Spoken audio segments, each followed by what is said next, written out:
साढ़े कोल 12 है डोगरी तो अस घट के शुरू किया कोई साढ़े कोल तो कोई इधर तो गुरु भी नहीं है सिखाने वाला पंजाबी जेह्ड़े पंजाब के लोग जेह्ड़े सिंगर गाते अस उंदी नकल करते रहे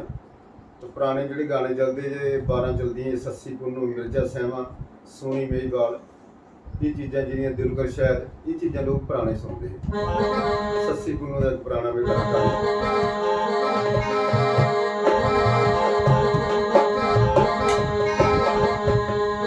ओ लगियां वाले रेरी कूकदे ते मैनू बिन लगियां नाल की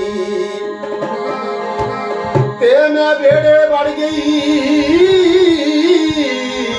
यार दे ते मैनू किसे ना आखिया की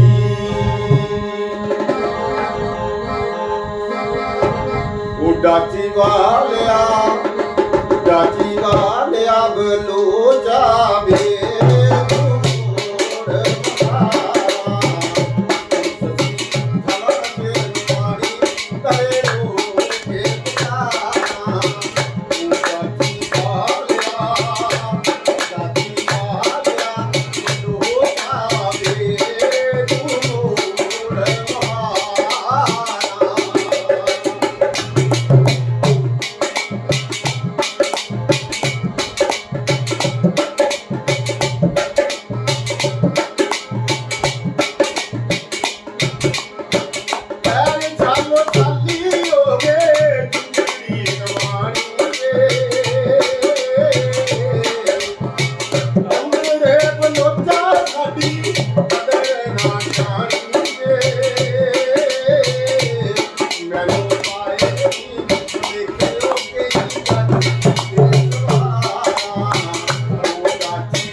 you.